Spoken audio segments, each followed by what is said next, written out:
Hey guys, welcome back to GeekWaresASMR. If you're new here, I'm Shannon, and I encourage you to subscribe and hit the like button because it really helps my channel.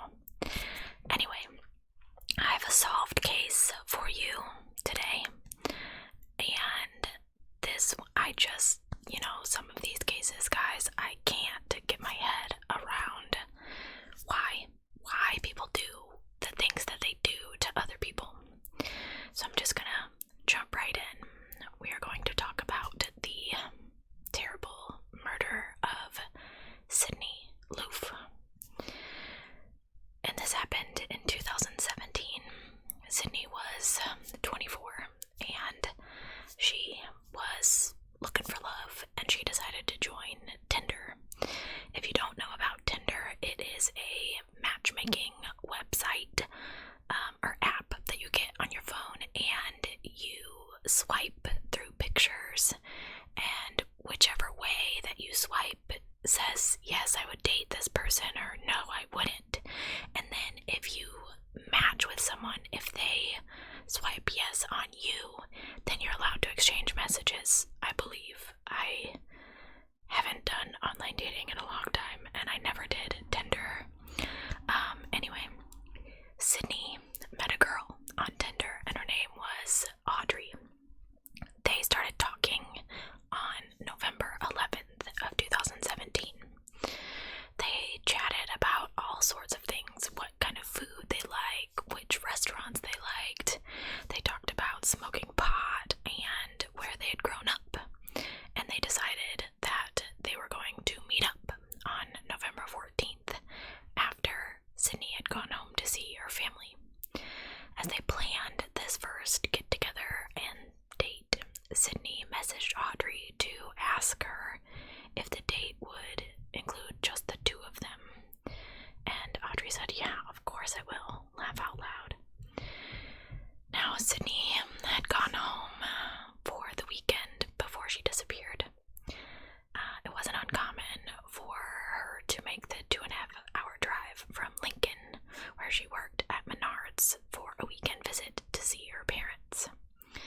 But during her visit around that weekend of November 10th, Sydney had told her mom, hey, I don't think my medication is working. She was on a couple medications for depression and anxiety. So her mom jumped into action. They made her a doctor's appointment for that following Monday, and Susie rode to Lincoln with Sydney in her car, and Sydney's dad followed in their truck. They spent the day cleaning up Sydney's apartment, and they got her groceries, and then after the doctor's visit the next day, they picked up Sydney's new medication before Susie and George drove home. Unfortunately, this is the last time that they would see their daughter alive. Susie said that she and Sydney texted pretty regularly, and when she asked Sydney how she was feeling on Tuesday, the next day, she said that she felt a lot better with these new medications and that it must be working. Fast forward a couple days to the 14th. It's time for her big date. She gets dressed, she's ready, and Audrey picks Sydney up and they drive around. They're just chit-chatting, kind of BSing, and smoking a little pot. Everything went great, and they decided that they wanted to have a second date. So the next day, Sydney has to work a shift at Menards, and she is all excited because their second date is going to be that night. She texted a friend and told her that she was a super cute girl that she had just got done chilling with, and she was super stoked to have met her. But Sydney was also imaginatively weary. Some of her past arrangements on Tinder had not gone very well. They had actually turned out that the other woman was just on Tinder to make requests for this extra person to be involved in a relationship with her and her boyfriend. And that's not what Sydney wanted. She wanted to be exclusively with a girl. And she texted her friend, I hope she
assumed that she'd never made it home or that she'd left home willingly.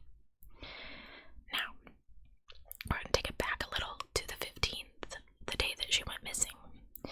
While Sydney was at work, Bailey, remember her name wasn't Audrey, it was Bailey. She was tricking Sydney. Bailey and her boyfriend, Aubrey, which is confusing to me. I got really confused. But his name is Aubrey, her name is Bailey, and she was tricking Sydney into being Audrey. It's a little too close for comfort if you ask me, but whatever. So, Bailey and Aubrey go to Home Depot. And you're like, okay, what? Well, they purchased some interesting things. They got a hacksaw, 10 snips, and a utility knife. And they had also gone to Dollar General earlier that day, where Bailey purchased trash bags, soap, and bleach. They then went back. I guess they left and went back to Dollar General and bought duct tape and roasting pans. And they went back to Lincoln. They apparently were in a town called Wilbur at that point.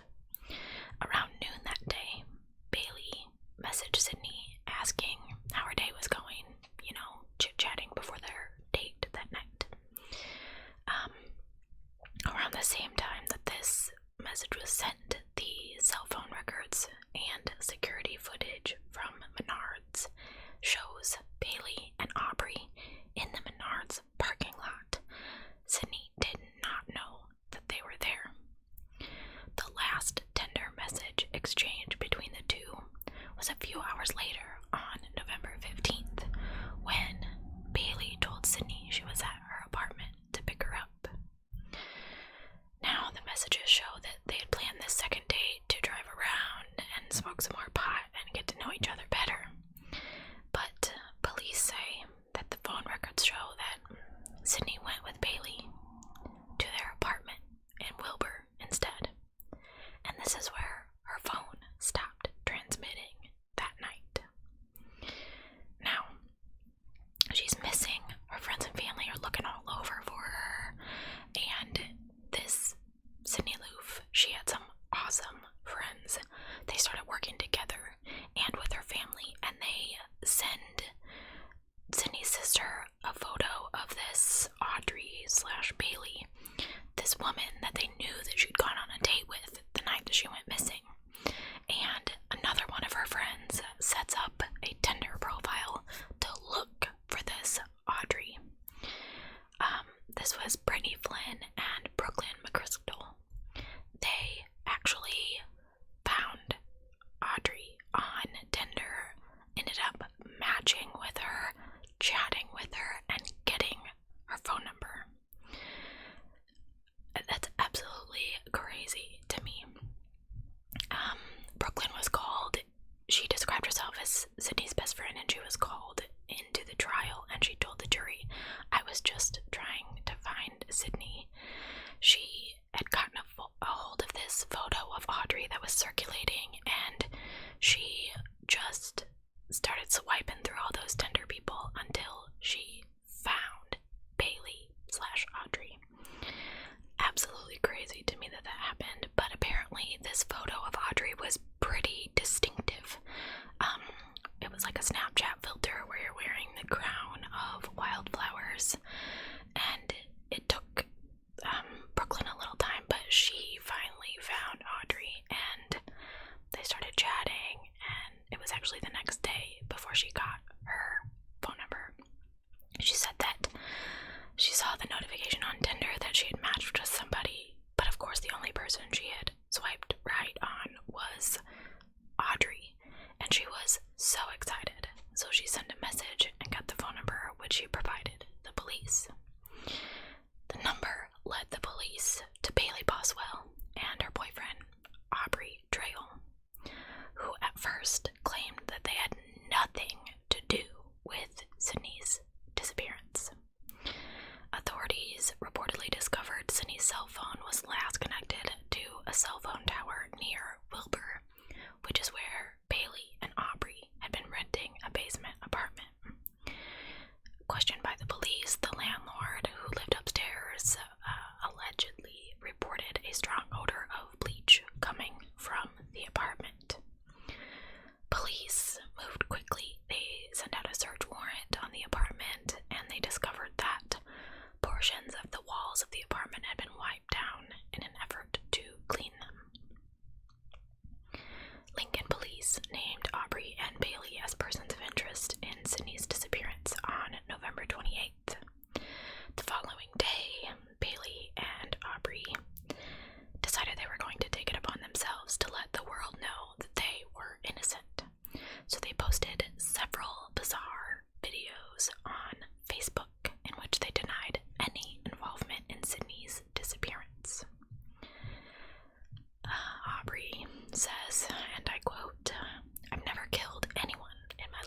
Classy dude.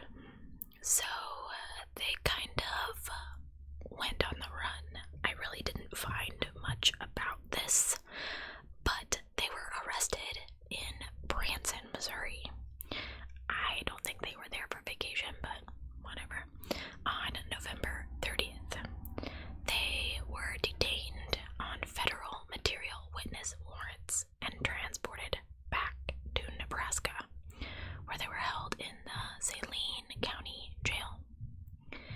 Now, we know that the police are looking through the cell phone records, and they ultimately use these records to follow Bailey and Aubrey's trail.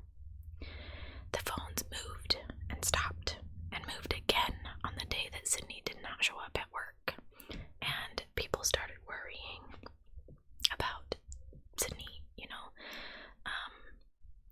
so that was the 16th, and this led searchers to rural Clay County Road on a windy day in December, where they walked ditches and fields and came upon a gruesome discovery. A trash bag in a ditch with part of an arm sticking out. I cannot imagine finding something like that. Searchers knew immediately that it was Sydney because she had a very distinctive tattoo on her upper arm that said, "Everything will be wonderful someday." So, Aubrey has gone to trial in this case, and when it started on a Tuesday, rain poured down outside, and jurors got their first glimpse of their murderer and the trial that would unwind in front of them over the next 3 weeks. Nebraska Assistant Attorney General Sandra Allen told the group of 6 women and 6 men that they had selected to hear Aubrey Trail's first-degree murder case. But this was more than that, they said. This was a planned seduction to kill someone, and that someone is Sydney Loofe. Allen said that Aubrey and Bailey, his co-defendant, are the ones who planned it. Defense attorney Joe Murray said that Sydney died accidentally, unintentionally, after being part of a sexual fantasy. Investigators claim that Aubrey told them he had strangled Sydney with an electrical cord, and she had accidentally died. They believe that Bailey assisted in Sydney's murder, along with the dismemberment and disposal of her body. Aubrey's defense team is arguing that Sydney died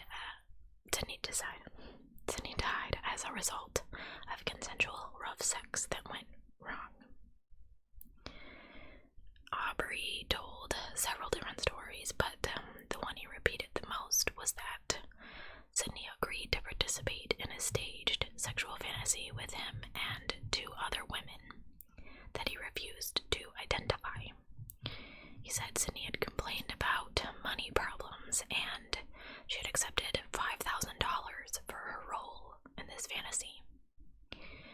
Aubrey said that he knew that she knew it would involve rough sex, and that she was accidentally strangled with the electrical cord. Aubrey said, "It was too many times, too long. I let the fantasy go down, and when it was set up, I knew it had the potential for going bad." He'd said that he'd been paid $15,000 for this fantasy by the 2 women and let it happen because he was greedy. Now, Aubrey's trial was a little weird. Now, he's weird. We've listened to this case so far. He's a strange duck. Strange details emerged in the courtroom, and it led up to an incident that I have literally never imagined in my lifetime. On June 24th of this year, Aubrey was sitting in a wheelchair. I don't know why, if he's unable in some way, but he produces a small razor blade and he shouts out, "Bailey is innocent, and I curse you all." And then he slices his own throat in front of the jury and everyone. Now, he did not die. He was immediately rushed to the hospital and treated for his neck wounds. I saw some of the pictures. He did quite a number. He must have slashed it several times. He must have gotten some quick attention, is what I came to surmise from those pictures. Anyway, the trial continued without him, and he went back to court, or came back into court on July 9th, where he allegedly smirked at the judge and said, "I'll be good," which made me want to hit him in the face, and I don't even know him. So while the trial continued in his absence, Dr. Michelle Eliffe, a forensic pathologist who performed Sydney's autopsy, testified that Sydney had been chopped into 14 pieces and placed into trash bags. She also testified that Sydney's wounds indicated she'd struggled and she had been restrained. The medical report cited a torn earlobe, bruises on Sydney's wrists, inner thighs, and the back of her head. Dr. Eliffe further stated that she believed that Sydney fell prey to homicidal actions, pointing at the burst blood vessels in her eyes and face and a hemorrhage across her neck, which indicated strangulation. From there, forensic pathologist Dr. Stevens Mines told the court that and this is a little graphic, guys, sorry, the saw marks left on Sydney's bones were consistent with the hacksaw that Aubrey had purchased at Home Depot. He was seen on surveillance footage, so they know he was there. FBI Special Agent Mike Maseth testified Aubrey had recently written coded letters that he tried to get to Bailey in jail, where he was attempting to tell her what to tell the authorities. In one letter, which Special Agent Maseth reportedly read to the court, Aubrey told Bailey to claim that they had been planning to make a fake snuff film with Sydney and the two other women, and that he'd killed Sydney without ever telling Bailey that that was his intention. Aubrey allegedly wanted Bailey to paint him as the only guilty party and to say that he had brainwashed her. He reportedly wrote in one note, "We have to make people hate me and feel sorry for you. All I care is getting you out."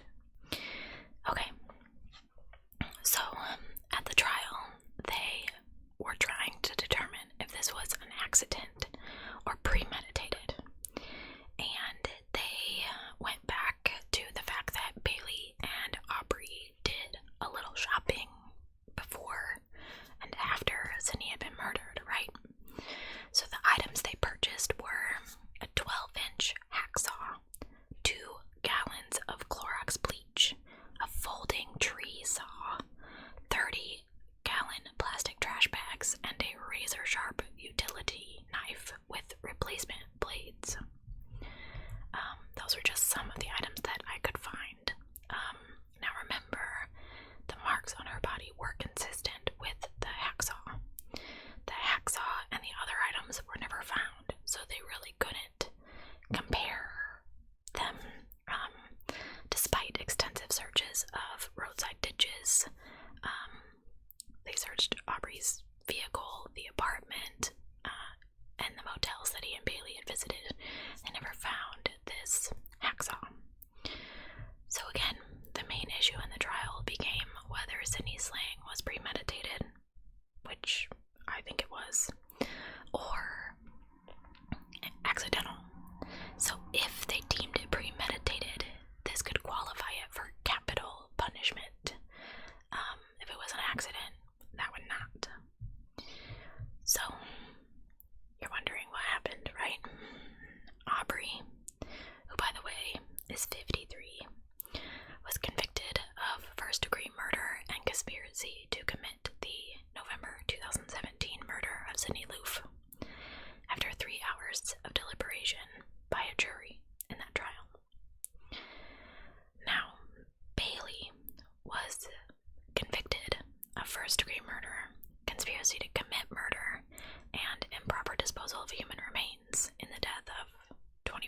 told Sydney Loofe.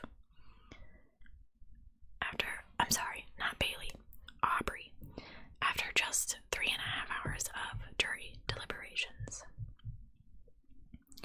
And they said that he showed no emotion in court when the verdict was read.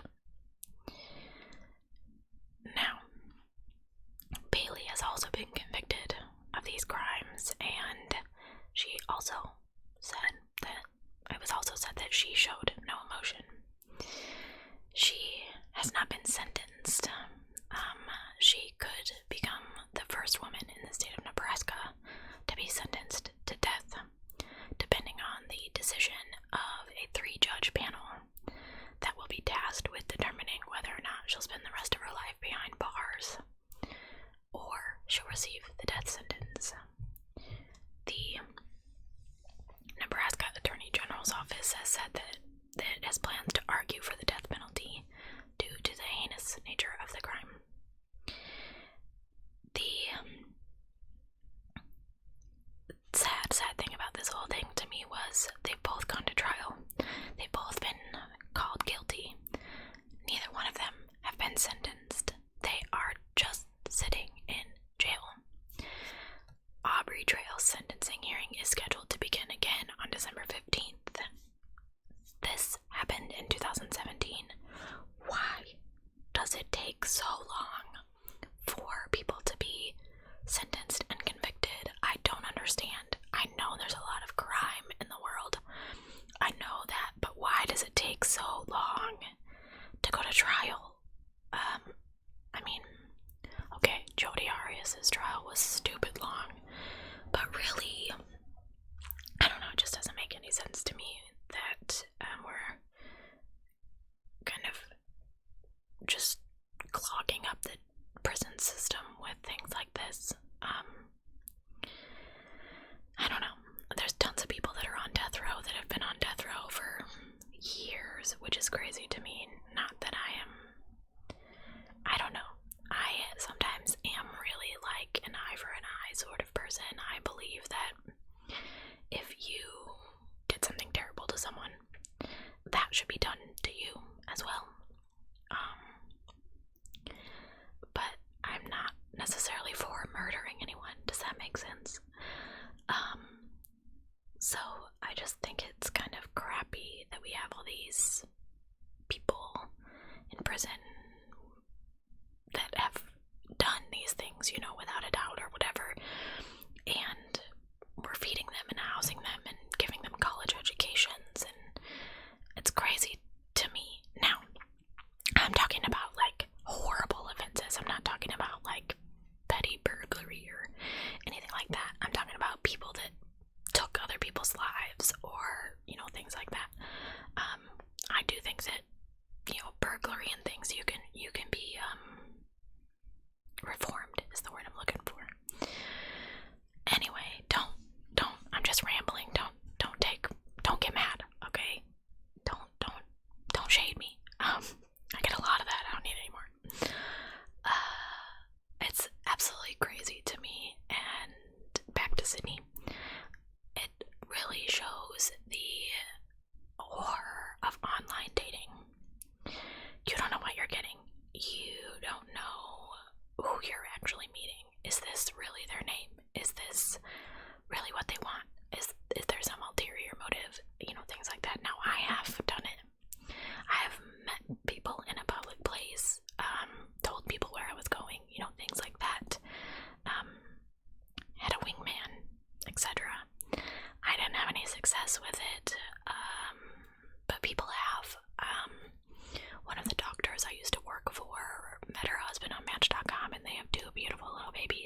ways to go about it is what I'm trying to say. Let people know where you're going. Send people a picture like Sydney did. Just take every precaution that you can take. You know, like drive your own car. Don't tell them where you live. Don't take them to your house. I'm not the authority on this. I've just read a lot of bad things happening to good people. And this case was just terrible. Seriously. Beautiful, beautiful girl taken. And it's just sad. Like, we never got a real reason.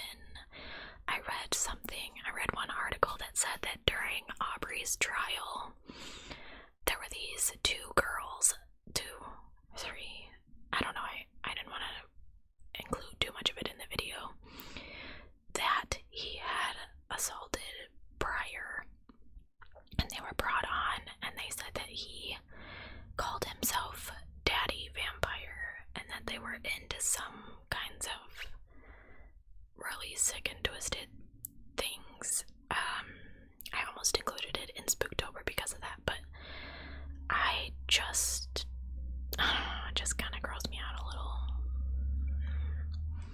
Anyway, thank you guys so much for watching. I hope Lucy's snoring wasn't too distracting. I am so thankful Sean can edit most of the loud noises out of these videos now. If you're a patron of mine, catch a new series there, hopefully this week. I'm trying to make it nice and long for you guys. I appreciate each and every one of you for watching. Also, if you're still listening, I'm going to talk about this at the beginning of the next video, but I've created t-shirts for our clan, our tribe, our warehouse. Check them out on Teespring. The link is down below. I made the t-shirts as cheap as I could make them. I am getting literally no profit off of them. I just thought that they were so cool and so fun. There are also hoodies and things like that. I honestly just chose the recommended prices for those, but I'm gonna order one of each of them for myself. There are 3 designs, so I would love it if you check them out and tell me what you thought down below. Thank you guys so much for watching. I'm gonna shut up